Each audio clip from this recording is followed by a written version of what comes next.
तुम ही दे दो। Namaste guys, welcome to the most awaited series of the City Talks, the first episode of the City Talk, and we are going to shoot this City Talk episode, first episode on the judiciary topic.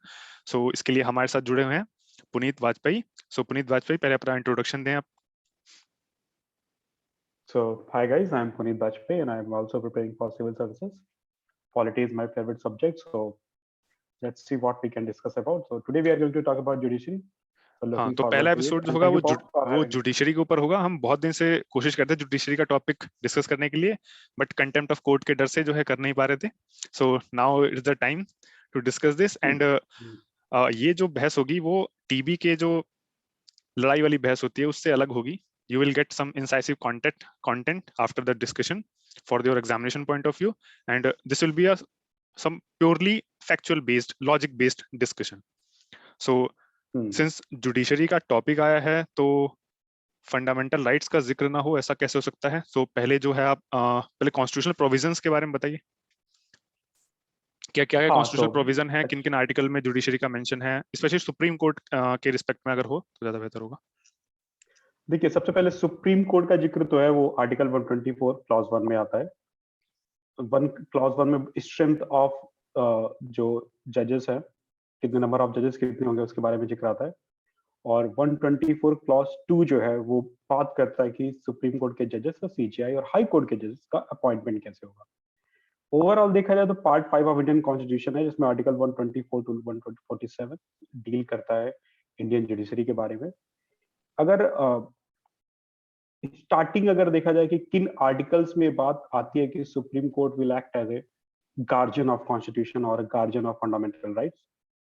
So article 13 जो सबसे पहले, क्योंकि हमें वो बात करता है कि कोई भी स्टैट्यूट, लॉ, ऑर्डिनेंस, व्हाटएवर जो भी फंडामेंटल राइट्स को वायलेट करेगा that will be declared null and void. और नल एंड हाँ, वॉइड इस पर मैं आपको एक करेक्शन करना चाहूंगा कि 1973 में जो केशवानंद भारती केस हुआ था उसमें सुप्रीम कोर्ट ने बोला था कि आर्टिकल 13 बोलता तो है कि any law will be declared as null and wide if you violate the fundamental rights, but constitutional amendment करके आप फंडामेंटल राइट्स को डाइल्यूट कर सकते हैं बशर्ते वो बेसिक स्ट्रक्चर को वायलेट ना करें. तो इसी के बाद जो है 1978 में जो है 44th अमेंडमेंट करके जो राइट टू प्रॉपर्टी को हटाया गया था. हाँ, मैं उसी पे आ रहा था. बट जो 1970 Kesavananda Bharati case, but someday we will make video about Kesavananda Bharati case because it's a historic case, big case. Very good. हाँ. सो पहले जरा आर्टिकल 32 के बारे में बताइए. जो आर्टिकल 32 और स्पेशली द हाई कोर्ट का जो आर्टिकल 226 है जो कि फंडामेंटल राइट्स को के रिट्स की बात करता है. हाँ, सो बेसिकली आर्टिकल 32 एक तरह का कॉन्स्टिट्यूशनल रेमेडी है. Like if you have your fundamental rights are being violated, so you can directly move to the Supreme Court or High Court. So Article 32 talks about the Supreme Court. तो यहाँ भी ये एक article ऐसा है जो supreme court को right देता है, ऑथराइज करता है कि आप सेवियर ऑफ फंडामेंटल राइट्स बनिए. और same respective article high court के विषय में भी है. तो जो 5 रिट्स हैं पहले मैं वो बता दूं कि 5 तरह के जो रिट्स हैं वो तो एक है हैबियस कॉर्पस, एक mandamus, certiorari, prohibition and quo warranto. तो ये 5 तरह के रिट्स जो है आर्टिकल 32 के तहत सुप्रीम कोर्ट इशू करता है और आर्टिकल 226 के तहत हाई कोर्ट इशू करता है. तो हम आएंगे उस पर. लेकिन हाँ, अब अपॉइंटमेंट ऑफ जजेस को लेके जो है काफी खींचातानी चलती है कि कौन अपॉइंट करेगा जजेस को, specially with respect to independent of judiciary. कि जुडिशरी कहती है कि एग्जीक्यूटिव और लेजिस्लेचर ना हस्तक्षेप करे, लेकिन लेजिस्लेचर चाहता है कि हम अपॉइंट करें. तो इस विषय में बताइए जरा अपॉइंटमेंट ऑफ जजेस का क्या इशू है. हाँ, अपॉइंटमेंट ऑफ जजेस जो है काफी इंटरेस्टिंग टॉपिक है कि ओवर द इयर्स कैसे चीजें चेंज हुई हैं. सो अगर आप कॉन्स्टिट्यूशन में क्या लिखा है अगर आप उस पे जाएं, सो आर्टिकल 124 क्लॉज 2 उसमें यह है कि प्रेसिडेंट शैल अपॉइंट द जजेस and the chief justice and may consult with the CJI and senior most judges in case of appointment of judges of Supreme Court and High Court.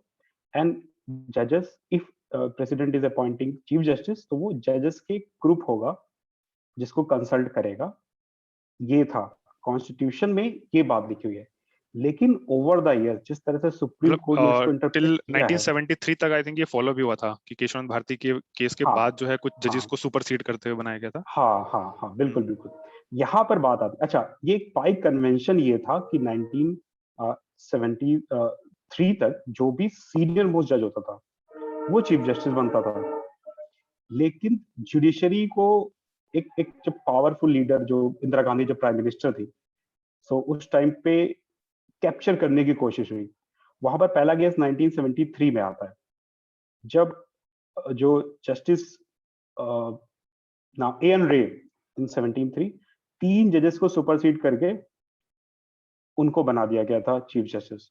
और same चीज दोहराई गई 1976 में, जब justice bag को HR Khanna को होना चाहिए था क्योंकि वो सीनियर मोस्ट जजेस थे, उनको हटा के जस्टिस बेग को जो है चीफ जस्टिस बना के दिया गया था इंडिया का।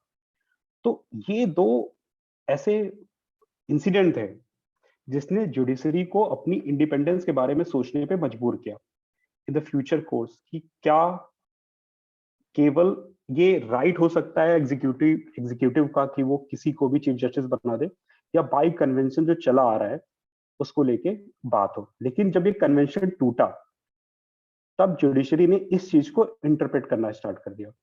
उसमें सबसे पहला फर्स्ट जज केस एसपी गुप्ता केस आता है, जिसमें सुप्रीम कोर्ट ने इस बात को माना है कि अच्छा जो शब्द आता है कॉन्स्टिट्यूशन में that is consultation with CJI, तो उसमें तो सुप्रीम कोर्ट ये कहता है कि जो कंसल्टेशन या जो प्रीमेसी है चीफ जस्टिस ऑफ इंडिया की, वो कुछ ग्राउंड पे उसको बाईपास किया जा सकता है कि अगर सीजीआई कह रहा है कि इसको जज बनाना है तो एग्जीक्यूटिव उस चीज को जैसे इनकार, इसमें एक तरह योर से वॉइस इज मिसिंग। एग्जीक्यूटिव का अपर हैंड है। हाँ, मैं लेकिन जो चीजें, कॉन्स्टिट्यूशनल प्रोविजन जो थे, मैं एग्जैक्ट जो क्या केस का जजमेंट था हाँ वो मैं बता बिल्कुल दूं जरा कि फर्स्ट जजेस बिल्कुल केस जो हुआ बिल्कुल। था वो 1982 SP Gupta versus union of India. इसमें हम्म, सीनियोरिटी को जो है वो एक क्राइटेरिया नहीं माना गया था कि सीनियोरिटी जो है क्राइटेरिया नहीं होगा, लेकिन मेरिट होगा क्राइटेरिया। कोलेजियम का कोई रोल नहीं होगा, और जो मे शब्द आता है हम्म, आर्टिकल 124 क्लॉज 2 में कि मे कंसल्ट, हम्म, ठीक है, उसको तो मे ही रहने दिया गया था। और जो एब्सोल्यूट वीटो था वो हम्म, अभी भी राष्ट्रपति के पास, प्रेसिडेंट के पास ही था। और हाँ सस्पेंसिव वीटो जैसा कुछ नहीं था, और कंसल्टेशन का मतलब सिर्फ कंसल्टेशन ही था। तो ये सिर्फ प्रक्रिया जो है कंसल्टेशन। वो अगले 10 साल तक इसी को फॉलो किया गया। लेकिन 1992 में जो supreme court advocate on record association था, उसने एक केस इसका, फाइल किया सुप्रीम कोर्ट में, इसकारा कहते हैं इसको, हम्म, इसकारा वर्सेस यूनियन ऑफ इंडिया। तो वो सेकंड जो जजेस केस बिल्कुल हुआ, बिल्कुल। उसमें सुप्रीम कोर्ट ने थोड़ा चेंज करते हुए, अपर हैंड लेते हुए, जुडिशरी का अपर हम्म, हैंड आया इसमें। तो इसमें जो सीनियोरिटी को भी मुद्दा बनाया गया, साथ में जो पहले केस में नहीं बनाया गया था सीनियोरिटी को मुद्दा, मेरिट तो रहेगा ही। अब कोलिजियम सिस्टम को भी इंट्रोड्यूस किया गया, कोलिजियम सिस्टम। लेकिन अभी जो करंट है सीजीआई प्लस 4 सीनियर मोस्ट जजेस, वो ना करके सीजीआई प्लस 2 सीनियर मोस्ट जजेस किया गया।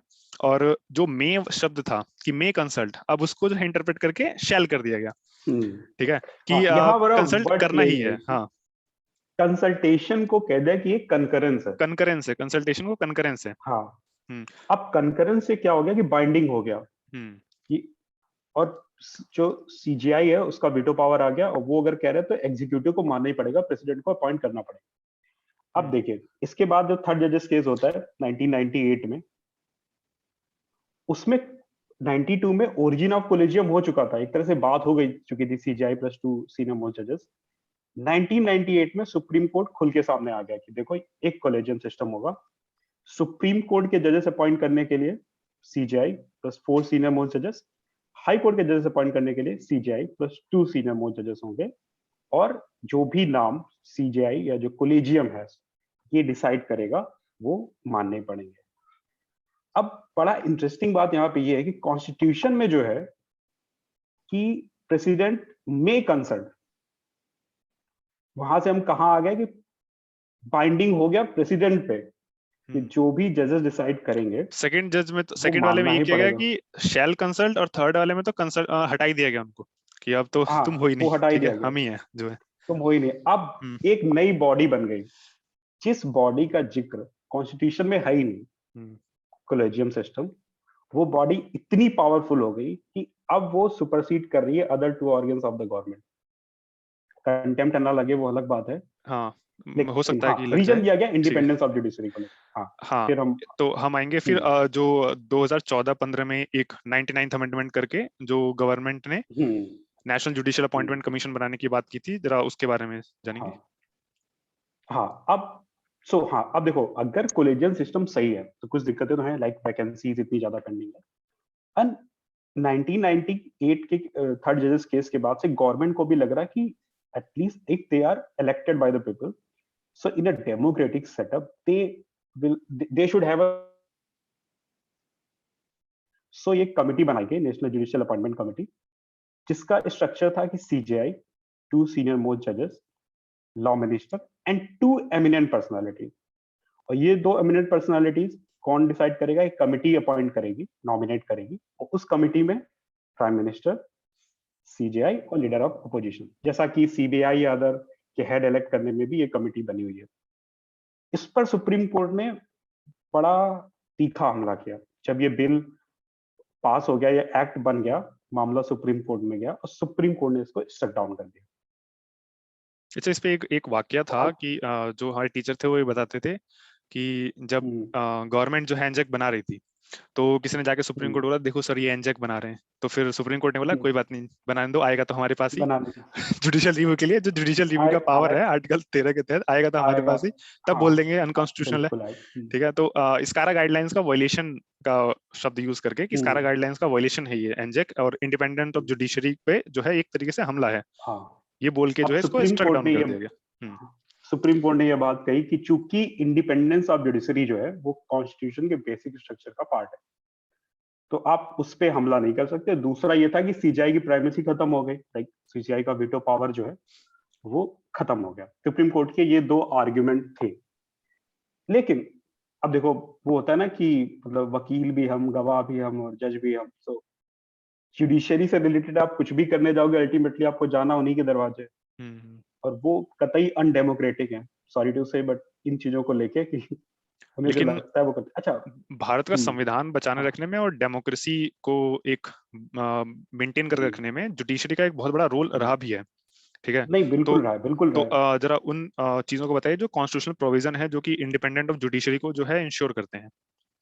हाँ, ऑलरेडी इंडिपेंडेंट जुडिशरी के लिए कॉन्स्टिट्यूशन में बहुत सारे प्रोविजन, जिसमें से पहले आता है कि जजेस का जो टेन्योर है वो आप कम नहीं कर सकते, that is fixed in the constitution. और पार्लियामेंट उसको कम नहीं कर सकती, या एग्जीक्यूटिव जो है वो नहीं कर सकती कि ठीक है आपका टाइम हो गया, अब आप जा सकते हो। वो 65 ईयर्स ऑफ एज, या फिर अगर वो नॉट फिट टू सर्व है तो हम्म। वो जाएगा। दूसरा, सैलरीज जो है वो कंसोलिडेटेड फंड ऑफ इंडिया से आती है, और during the tenure you can't disadvantage the salary, कुछ कम नहीं कर सकते।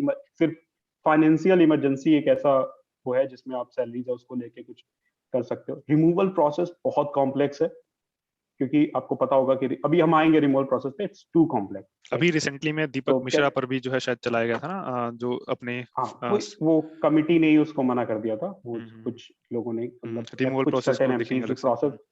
हाँ, इतना कॉम्प्लेक्स ही आज तक कोई भी जज ऑफ सुप्रीम कोर्ट और हाई कोर्ट है उसे रिमूव नहीं किया गया।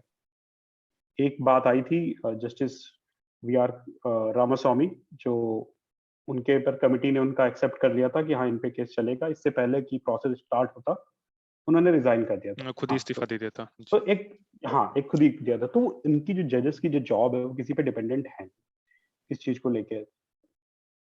पार्लियामेंट जो है उनके जो जुडिशियल डिसीजंस है उनको डिस्कस भी नहीं कर सकता कि उन्होंने क्या किया है। तो बहुत हद तक इम्यूनिटी दी गई है जजेस को, जिससे जो है कि they should not face the wrath of the executive, और क्यों कोई पावरफुल गवर्नमेंट आती है अगर वो स्नैच करना चाहे, जुडिशरी पे ओवरटेक करना चाहे, तो नहीं करने देगी। हाँ, और जहां तक ये भी सही है कि कोलिजन सिस्टम आने के लिए एक रीजन ये भी था, जैसे 1973 या 76 में हुआ है, कि अपने बंदों को उठा के वहां पे बिठाया गया है, रिवॉर्ड का जो भी चल रहा था। बट लेकिन मुझे ये लगता है कि डेमोक्रेटिक सेटअप में ऑलरेडी इतने प्रोविजन होने के बाद at least the elected government should have अ से। अब इसके पीछे लॉजिक क्या हो सकता? सबसे इसका एक मजेदार वाक्य ये है कि कॉन्स्टिट्यूंट असेंबली में जब ये बहस चल रही थी और डॉक्टर अंबेडकर से सवाल पूछा गया था कि हु शुड अपॉइंट द जजेस, सो क्या सिर्फ executive that is council of minister appoint करेगी? Ambedkar said no. सो क्या सिर्फ जुडिशरी अपने आप को अपॉइंट करेगी? Ambedkar said no. So Ambedkar का उस टाइम पे एक मिड पाथ था कि दोनों मिलके जो है इस चीज को आगे देखेंगे। तो तो एनजेक शायद जो है वो जो उसी एक वही, दिशा में। हाँ। हाँ, और वो झलकता भी है आर्टिकल 124 को जब आप पढ़ोगे तो उस चीज को लेके। फिर उसके बाद अच्छा, तो ये जो पार्टिसिपेटरी फंक्शन था कि पार्टिसिपेट करेंगे अपॉइंट करने में, वो हो गया एक्सक्लूसिव राइट हम्म। कि हमारा ही राइट है, हम ये अपॉइंट करेंगे, किसी और बाहर वाले बंदे को आने नहीं देंगे। तो अच्छा, जुडिशरी ठीक है, आप बात करते हो कि इंडिपेंडेंट जुडिशरी इंपॉर्टेंट है। इंडिपेंडेंट जुडिशरी के साथ साथ क्रेडिबल जुडिशरी भी इंपॉर्टेंट है। तो जब आप किसी और खुद कोई ट्रांसपेरेंट सिस्टम नहीं है, किसको अपॉइंट हो रहा है कुछ पता नहीं लगता, हाई कोर्ट से किस जजेस को ट्रांसफर किया जा रहा है, किस जजेस को सुप्रीम कोर्ट में लाया जा रहा है, कोई उसका सेट वो नहीं है कि पिक एंड चूज हो रहा है। तो मुझे लगता है कि क्रेडिबिलिटी नहीं है। अच्छा, अदर ऑर्गेन अगर होगा तो शायद ये सिस्टम थोड़ा ट्रांसपेरेंट हो, थोड़ा क्रेडिबल हो, थोड़ा मेरिट के बेसिस पे हो। तो मुझे लगता है कि ये सारे पॉइंट्स हैं जिसको लगता है कि कोलिजियम सिस्टम के साथ साथ जो ये एनजेएसी था विद सम अमेंडमेंट, सीजीआई की प्रेमिसी रख सकते थे, बट दोनों साथ मिलके ही चलना चाहिए जैसा कि कॉन्स्टिट्यूशन कहता है। जी। ठीक, पॉइंट्स टेकन। सो एक hmm, all India judicial service जो हुआ था 42nd अमेंडमेंट के बाद, जो है एक ऑल इंडिया जुडिशियल हम्म, सर्विस बनाने की बात हुई थी। बिल्कुल बिल्कुल। तो हाँ, तो उसमें जो है शायद वो कॉन्स्टिट्यूशन में बन तो गया है, 42nd अमेंडमेंट के बाद नोटिफिकेशन नहीं इशू किया गया है। तो उसके क्या क्या हम्म। मतलब प्रोविजंस हो सकते हैं, ये देखना चाहेंगे। हाँ, उस पर मैं आऊंगा। उससे पहले बस एक पॉइंट जो मैं लास्ट टाइम मिस कर गया। हम्म। एक बात और, जो उस टाइम पे कहा गया, वो देखा गया कि कोई पॉलिटिशियन इन्वॉल्व नहीं एनजेएसी में। लॉ मिनिस्टर तो जजेस ने हाथ खड़े कर दिए कि चूंकि पॉलिटिशियन इन्वॉल्व है तो इंडिपेंडेंसी, जुडिशियल इंडिपेंडेंस को खतरा है। हम्म। एक जज हुए थे, V R Krishna Iyer, and वो he was minister in the communist government जो थी केरला में 1957 में, जिसको हटा दिया गया था। वो उसमें मिनिस्टर थे, ही वाज अ पॉलिटिशियन। फिर after that he started his law में उन्होंने स्टार्ट किया, ही बिकेम द जज। और पीएन भगवती और he was there to give PIL, जो इतना पावरफुल वेपन बना। सो ऐसा नहीं कि सारे पॉलिटिशियन अगर इन्वॉल्व हो जाएंगे तो खराब ही हो जाएगा। Some are good in law and they can serve the country. Okay, अब आते हैं कि ऑल इंडिया जुडिशियल सर्विसेज पे। ये एक अगेन इंपॉर्टेंट टॉपिक हो जाता है जुडिशरी को लेकर, रिफॉर्म्स को लेकर जो बातें चल रही है, क्योंकि हम्म। जो केस की पेंडेंसी है वो बहुत ज्यादा है। और अगर कोलेजियम सिस्टम इतना एफिशिएंट है, इतने जजेस को वो अपॉइंट कर पा रहा है, तो फिर इतनी पेंडेंसी क्यों है? तो कुछ तो करने की जरूरत है, कुछ गड़बड़ है। तो इसको लेके ऑल इंडिया जुडिशियल सर्विस, जिसका सबसे पहले इसका जो 14 फाइनेंस कमीशन 1958 की जो रिपोर्ट थी उसमें था। अगेन देन 1968 में भी जो finance commission, sorry, law commission की जो रिपोर्ट थी जी जी। उसमें था। सॉरी, हाँ। और उसके बाद फिर 42nd कॉन्स्टिट्यूशनल अमेंडमेंट किया गया आर्टिकल 312 में कि ऐसा कोई all India service to to appoint जजेस, तो उसको लेके कुछ बनाया जा सकता है। तो उसका आया था, बट वो बातें फिर कई बार मामला सुप्रीम कोर्ट ने भी इस पर ऑब्जर्वेशन दिए हैं। बाद में उन्होंने कहा कि it's up to the executive कि वो बनाना चाहते हैं या नहीं, हम उस पर कुछ नहीं कह सकते। हाँ, अच्छा, इसके कुछ प्रोज एंड कॉन्स हैं जो ऑल इंडिया जुडिशियल सर्विसेज है, आनी चाहिए। अच्छा, अभी जो है एक कल ही किरण रिजिजू, जो हमारे लॉ ऑब्जेक्शन से पार्लियामेंट में क्वेश्चन पूछा गया कि ऑल इंडिया जुडिशियल सर्विसेज पे गवर्नमेंट विचार कर रही है, अगर अच्छा, हाँ जब हम तो। बोल रहे हैं कि कल ही, तो मैं डेट बताना चाहूंगा कि आज जो डेट है 11 दिसंबर, तो कल जब बोल रहे हैं हाँ तो 10 दिसंबर का जिक्र कर रहे हैं, 10 दिसंबर दो हजार हाँ, इक्कीस 10 दिसंबर, दस ठीक। दिसंबर को हम्म। उनसे सवाल पूछा गया था कि ऑल इंडिया डिजिटल सर्विसेज का स्टेटस क्या है, गवर्नमेंट इस पे विचार करे, अगर कर रही है तो अभी तक स्टेट मतलब जो कंसेंसस बिल्ड करने की बात आ रही है, क्योंकि इसमें एक, अब ऑल इंडिया सर्विसेज है तो सेंटर अपॉइंट करेगा लोगों को, वो सर्व करेंगे स्टेट में, जहां अभी अपॉइंट करने का स्टेट का मोनोपोली है। तो उस पे जाके थोड़ा एक फेडरल व्यू पॉइंट भी है उसमें, तो बिना कंसेंसस के नहीं आना चाहिए, जो कि सही बात है। सो अभी तक दो स्टेट्स हैं जिन्होंने कहा है कि हाँ हम इसको मानते हैं, उसमें से मिजोरम और हरियाणा है, if I am not wrong, let me just. लेकिन कॉन्स्टिट्यूशनल अमेंडमेंट के हाँ, लिए जहां तक मेरा अंदाजा है कि 50% स्टेट, 50% स्टेट्स की मंजूरी चाहिए उस बीच में। हम्म, जी। 50% स्टेट्स की हाँ, मंजूरी तो चाहिए, ये बट इसमें थोड़ा है, कॉन्स्टिट्यूशनल अमेंडमेंट की जरूरत नहीं है, क्योंकि ऑलरेडी आर्टिकल हो चुका है, ठीक है। 312, हाँ, कॉन्स्टिट्यूशनल हाँ, अमेंडमेंट तो ऑलरेडी हो चुका है। 312 क्लॉज 1। हाँ, हाँ, बस तो एक बस इसमें नोटिफिकेशन लाने की जरूरत है। कंसेंसस, हाँ, इसमें हाई कोर्ट के भी कंसेंसस की जरूरत है, क्योंकि हाई कोर्ट रोल प्ले करता है अपॉइंटमेंट, जो भी डिस्ट्रिक्ट कोर्ट और सबॉर्डिनेट डिस्ट्रिक्ट सबॉर्डिनेट कोर्ट्स जो है उसमें जो जजेस अपॉइंट होते हैं। तो अभी तक दो हाई कोर्ट हैं जिन्होंने एक्सेप्ट किया है, they are Tripura and the Sikkim. तो हाई कोर्ट, बाकी हाई कोर्ट कुछ विचार कर रहे हैं, कुछ इससे बिल्कुल ही तो खिलाफ। सुप्रीम कोर्ट ने कह तो दिया कि कोई एग्जीक्यूटिव का काम है ये, लेकिन अगर एग्जीक्यूटिव ला दे ये, हाँ तो सुप्रीम कोर्ट फिर उसे स्ट्रक डाउन कर दे, तो इसका क्या क्या कह सकते हैं उसमें, क्योंकि जुडिशियल एक्टिविज्म जो है ना, जो हाँ जुडिशियल रिव्यू की पावर है, वो हाँ वो जुडिशियल एक्टिविज्म और जुडिशियल ओवर रीच में टर्न हो रही है। जो आर्टिकल 13 और आर्टिकल खासकर 142 जो है 142 आर्टिकल 142 के रिस्पेक्ट में जो है वो बताइए। Complete justice. हाँ।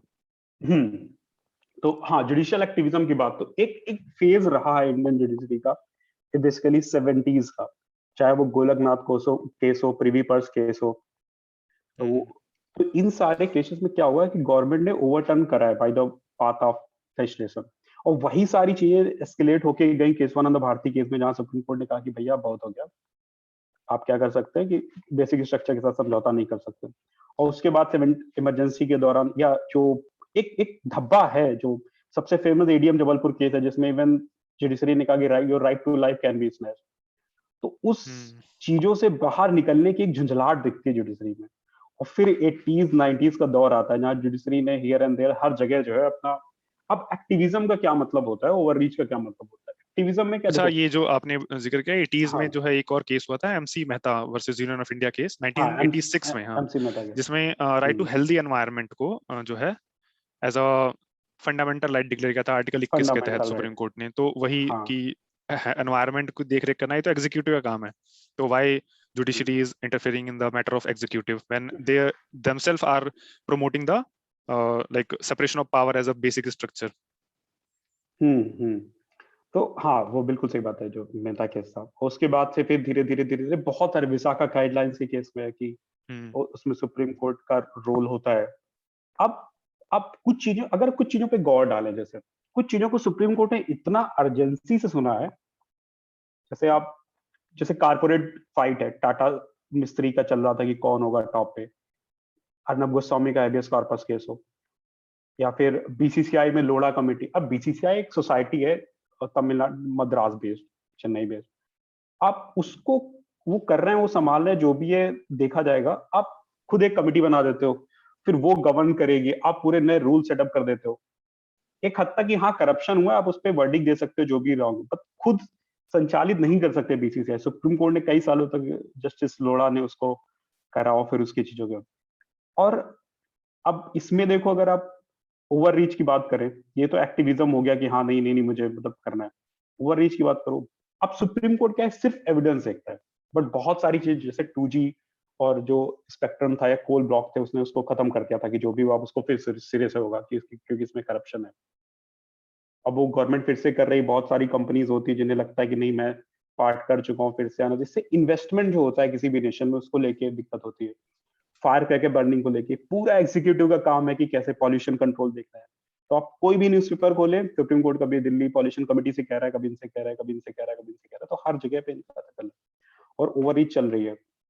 कई मामलों में ओवररीच ठीक होती है, आप सेफगार्ड करना fundamental right, that is, but ऐसा नहीं है ना कि बाकी दोनों ऑर्गन बिल्कुल बेकार है गवर्नमेंट के, दे आर ऑल्सो फंक्शनिंग।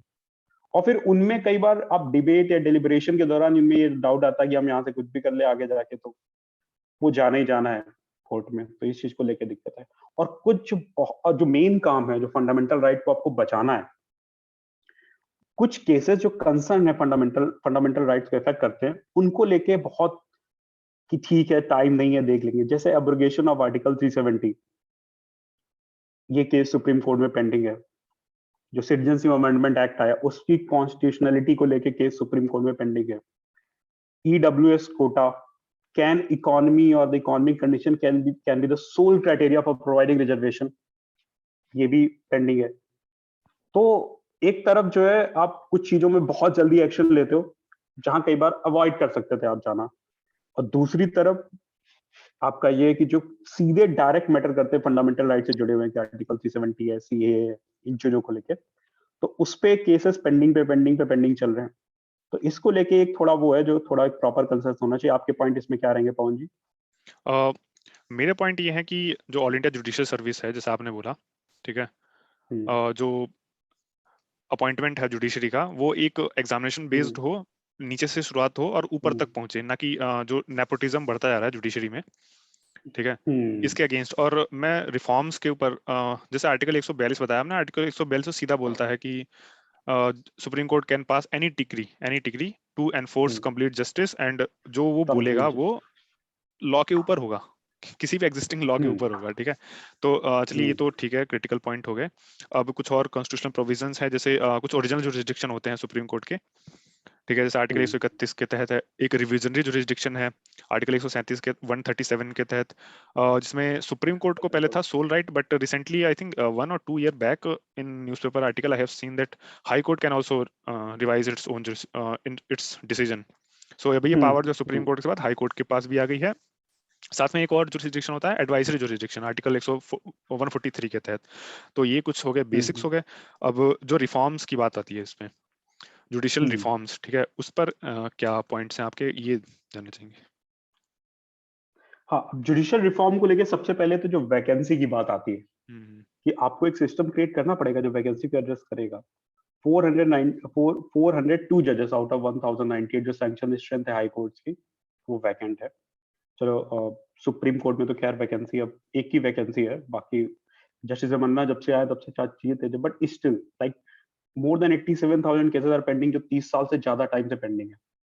तो एक वैकेंसी वाले जो चीज है उसको देखना पड़ेगा। दूसरा कि जजेस के अपॉइंटमेंट में एक ट्रांसपेरेंसी होनी चाहिए। On what ground you have elected decided to like appoint जज ऑफ द सुप्रीम कोर्ट, किस ग्राउंड पे किसी को नहीं लिया गया, उसको उस मेरिट को, उसको मेरिट डिसाइड नहीं है, कैसे क्या हो रहा है उसे कुछ नहीं पता।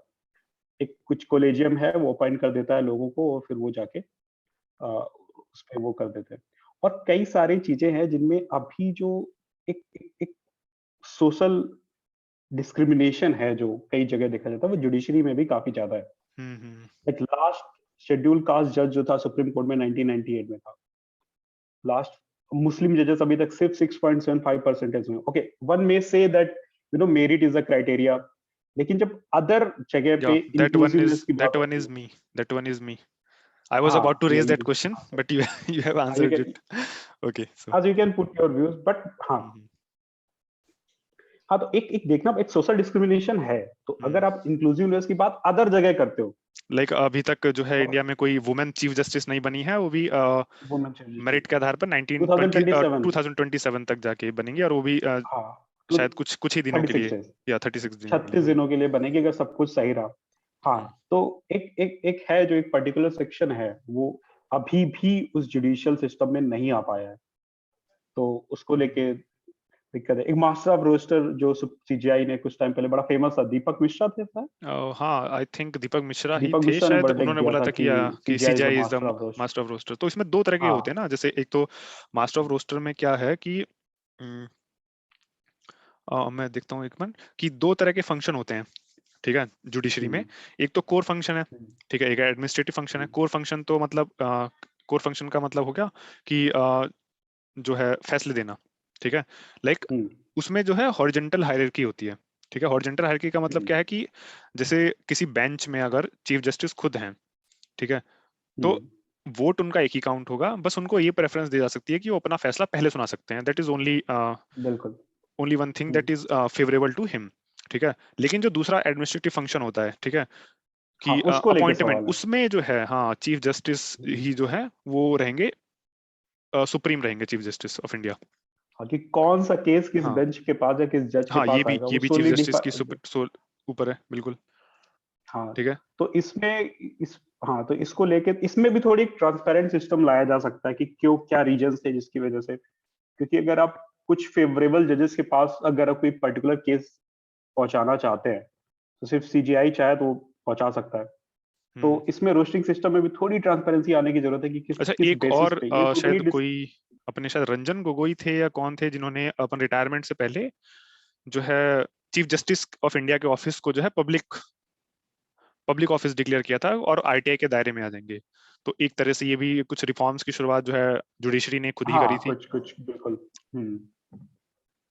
ठीक है, चलो अब ये जरा देख लेंगे कि जो यूएस का सिस्टम है, ठीक है, यूएस का सिस्टम क्या है कि इंटीग्रेटेड जुडिशरी नहीं है भारत की तरह, जो है इंडिया की तरह इंटीग्रेटेड जुडिशरी नहीं है, वहां पे सिर्फ इंडिपेंडेंट जुडिशरी है। तो जरा इस पर प्रकाश डालेंगे आप। हाँ, तो इसमें जैसे इंटीग्रेटेड जुडिशरी में क्या होता है कि अभी देखो एक हायरार्किकल ऑर्डर है, एक सुप्रीम कोर्ट है, फिर हाई कोर्ट है, उसके अंडर पे डिस्ट्रिक्ट कोर्ट और सब ऑर्डिनेट कोर्ट्स जो है वो आते हैं। यूएस में क्या है कि पूरा डिस्टिंक्शन है, एक फेडरल कोर्ट है जो सेंट्रल लेवल पे है, वो सिर्फ डील करता है मैटर कंसर्निंग फेडरल स्ट्रक्चर और जो जो जो नेशनल लेवल के इश्यूज हैं या सेंट्रल और जो स्टेट के बीच के रिलेशनशिप उनके इश्यूज को। बाकी एक सुप्रीम कोर्ट है, लाइक जो इंडिया का हाई कोर्ट इक्विवेलेंट है वहां पे सुप्रीम कोर्ट, वो एक हर स्टेट में है। तो वो जो है वो फेडरल कोर्ट के अंदर नहीं आता है। तो आप अगर कोई भी केस या जो अपील है, तो वहां का जो सुप्रीम कोर्ट है यानी हाई कोर्ट इक्विवेलेंट जो है हर स्टेट में है, अब वहीं तक है। तो सुप्रीम कोर्ट जो है सिर्फ पर्टिकुलर टाइप ऑफ केसेस ही देखता है। इसके बहुत सारे फायदे हैं कि जो इमीडिएट कंसर्न होते हैं, जैसे जो भी जो आपको लगता है कि ये पे जरूरत है, इन पे फेडरलिज्म इशू है या इससे रिलेटेड कोई इशू है, तो वो डिसाइड कर लेता है। इससे बहुत सारे केसेस, अब कई बार क्या होता है कि अब पीआईएल के आने के बाद इतने केसेस सुप्रीम कोर्ट पे जाते हैं, फिर उनकी कमेटी होती है, डिसाइड करती है कि पीआईएल एक्सेप्ट होगी नहीं होगी। तो इस वजह से वही मैं कह रहा हूँ कि बहुत सारे ऐसे केसेस हैं, जैसे जो एब्रोगेशन ऑफ आर्टिकल 370 है या सीए है, जो ऐसे कंसर्न जो इमीडिएट रिक्वायरमेंट मांगते हैं, सुप्रीम कोर्ट को अटेंशन पे करनी पड़ेगी, उन पे वो ध्यान ही नहीं दे पाते हैं। तो इंटीग्रेटेड जुडिशरी होने का ये एक तरह का नुकसान है। वहां पर क्या है कि अपना जो हाँ, हाई तो कोर्ट अभी जो इक्विवेलेंट है हर एक स्टेट में। अपने जो अटॉर्नी जनरल हैं वेणुगोपाल राव, उन्होंने एक सुझाव दिया हम्म था कि एक जो है रीजनल कोर्ट ऑफ अपील बननी चाहिए। ठीक है, हम्म जैसे जो हाई कोर्ट से जो मामले कुछ छूट के आते हैं, जो बहुत इंपॉर्टेंट हों, जैसे कॉन्स्टिट्यूशन को इंटरप्रेट करना या किसी लॉ को इंटरप्रिटेशन की हम्म जरूरत है या फेडरल मामले, सिर्फ वही जो है हाई कोर्ट तक जाएं, सुप्रीम कोर्ट तक जाएं। बाकी जो वैसे सिविल हम्म मामले हैं या फिर और कुछ रिलेटेड क्रिमिनल मामले हैं जिनमें सुप्रीम कोर्ट के जो इंटरवेंशन या इंटरप्रिटेशन की इतनी कुछ खास जरूरत नहीं है, लेकिन वो भी आ जाते हैं क्योंकि बहुत सारे प्रोविजन दिए गए हैं ना सुप्रीम कोर्ट में। एक एपलेट हम्म जुरिस्डिक्शन है, उसके अलावा रिविजनरी भी है, हम्म, और उसके अलावा हमने देखा कि क्यूरेटिव पिटीशन जो एक्स्ट्रा जो सुप्रीम कोर्ट ने खुद डिजाइन किया था रूपा हुर्रा वर्सेस अशोक हुर्रा केस में, तो उससे जो है बर्डन जो हाँ है बहुत ज्यादा बढ़ जाता है सुप्रीम कोर्ट के ऊपर, और वो बर्डन कम करने के लिए रीजनल कोर्ट ऑफ अपील हो, ठीक है, जो सिर्फ इन तरह के केसेस को सुने और सुप्रीम कोर्ट को छोड़ दिया जाए सिर्फ जो है वो जो नेशनल इंपॉर्टेंस के मामले हैं और हाँ जुडिश। हाँ बिल्कुल। हाँ, जो फेडरल कोड इक्विवेलेंट हो जाए, ऐसा कि जो हम्म। नेशनल इंपॉर्टेंस हमने वही देखे। हाँ, हाँ, बट तो उनका ये ये एक जो रिफॉर्म की तरफ अच्छा कर। हाँ रिफॉर्म हो सकता है, जो सुझाव है वो बहुत अच्छा है, बस ये ना हो कि उस रीजनल कोर्ट ऑफ अपील का अपील जो है फिर सुप्रीम कोर्ट में जाने लगे अगर, तो फिर वो जो है एक और लेयर क्रिएट करने वाली और बात हो फिर से जाएगी। हाँ। हाँ वो वही हो जाएगी, हाँ, तो क्योंकि जो जो भी रिविजनरी ऑर्गन है ना। रिविजनरी रिव्यू पिटीशन है, क्यूरेटिव पिटीशन है, वो सबकी पावर दी जाए उन रीजनल कोर्ट को, तब जाके जो है वो। हम्म, हाँ। हाँ, तो ये सही बात है। तो ये एक अच्छा कदम हो सकता है इस चीज को लेके। बट हम्म बात वही आती है ना कि जो जो सेंट्रलाइजिंग नेचर है सुप्रीम कोर्ट का, जो पावर है वो हम्म कहीं से भी वो लीक नहीं होना देना चाहते। जैसे कि अब आप ये देखो कि जो कॉन्स्टिट्यूशन में इस बात का जिक्र है कि दे कैन हैव, दिल्ली एक सीट है सुप्रीम कोर्ट की, but you can have other parts also, कोई हम्म सीजीआई शायद तो। हम्म बट उस पे सुप्रीम कोर्ट ने कुछ नहीं किया। अब इंडिया इतना डाइवर्स है, इतना बड़ा है, नॉर्थ ईस्ट का बंदा दिल्ली कई बार आने की सोचता भी नहीं है कि हम्म कौन इतनी दूर जाएगा। तो अगर एक बेंच नॉर्थ ईस्ट में, एक सदर्न पार्ट में, या एक इधर सीट, जैसे कि कई कई हाई कोर्ट्स में है, लाइक यूपी में लखनऊ बेंच है इलाहाबाद कोर्ट की, तो वो होने से काफी ईज रहेगा लोगों को। तो ये भी एक इशू है जिसपे सोचा जा सकता है, अगर एक रिफॉर्म की तरफ होगा कि कई कई पार्ट ऑफ इंडिया से दिल्ली बहुत दूर पड़ता है। और कुछ अपॉइंटमेंट को लेके रिफॉर्म्स हो ताकि वैकेंसी फिल्ड हो, ये हम्म रिफॉर्म्स भी हो सकते हैं। तो इसी के साथ लगभग लगभग हमने सभी मुद्दे को कवर कर लिया है जुडिशरी के हम्म मामले में। तो कुछ कंक्लूडिंग रिमार्क्स अगर देना चाहें आप। कंक्लूडिंग रिमार्क्स यही है कि सुप्रीम कोर्ट ने बहुत बड़ा रोल प्ले किया है टू जी। Safeguard fundamental rights. और जिस तरह सबसे बड़ा मुझे लगता है कि आर्टिकल 21 में जिस तरह से उन्होंने डिफाइन किया और नए नए डायनेमिक्स और पैरामीटर्स ऐड करे आर्टिकल हम्म, 21 में, कि फिर वो जैसे प्राइवेसी हो गया, प्राइवेसी एजुकेशन हो गया, हेल्थ हेल्थ एनवायरनमेंट हो गया, हाँ इस तरह के, और जो और बेसिक स्ट्रक्चर का कॉन्सेप्ट जो आया ना वो इसने जो हाँ बचा के रखा है।